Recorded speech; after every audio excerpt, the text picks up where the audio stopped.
3 বছর হয়। 3 বছরেই ফলন আসছে।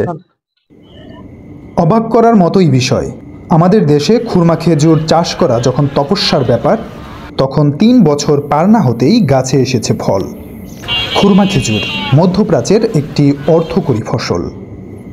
ফল হিসেবে বাংলাদেশে যার রয়েছে বেশ কদর।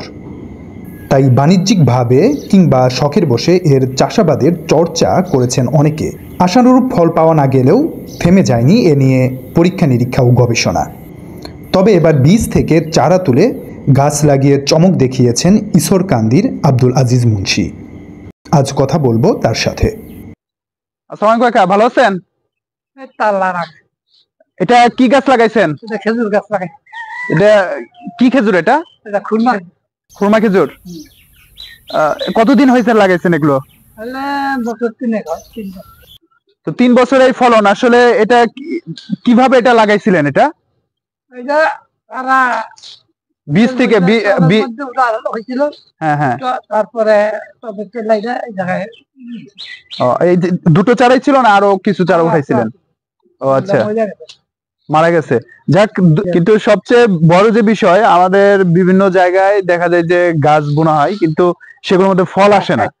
হ্যাঁ, কিন্তু আপনার এখানে আসলে কি পরিচর্যা করছেন যে এই 3 বছরে ফলন পেয়ে যাচ্ছেন?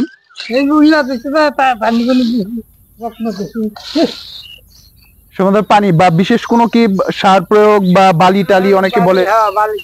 গোবর সার দিছি। কাল গোবর। আচ্ছা, যাক, এটা এবার এটা হতে তো খুশি আপনি? হ্যাঁ, খুশি তো। যাক, আলহামদুলিল্লাহ।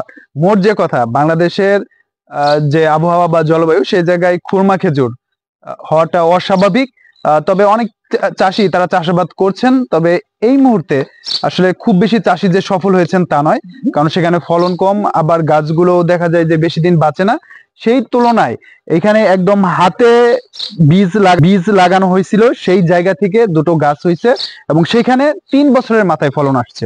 যদি একটা বাদি নষ্ট হয়ে গেছে, কিন্তু আরেকটা বাদিতে যথেষ্ট ফলন হারভেস্ট আসছে, সেটি হয়তো বা ভবিষ্যতে সংগ্রহ করা হবে। তবে এটা একটা মডেল হতে পারে, যেভাবে তিনি আসলে যত্ন নিচ্ছেন, যে খুব বেশি যত্ন নিয়েছেন তা না, স্বাভাবিক সার বা বালি প্রয়োগ এ ধরনের কিছু প্রক্রিয়া। আর সবচেয়ে বেশি যেটা আসলে তিনি করেছেন, রৌদ্র উজ্জ্বল একটা আবহাওয়ার মধ্যে, অর্থাৎ সারাটা দিন যেখানে রোদ থাকে সেই জায়গায় গাছগুলো রোপণ করা হয়েছে, হয়তোবা যে কারণে এখানে ফলন আসতে পারে। এবং এটা একটা উজ্জ্বল উদাহরণ এবং দৃষ্টান্ত হতে পারে বিভিন্ন জনের কাছে, যারা আসলে শখের বসে বা বাণিজ্যিক ভাবে এ ধরনের খেজুর চাষাবাদ করতে চান, তাদের জন্য আসলে আমাদের কাকার পরামর্শ কাজে লাগতে পারে।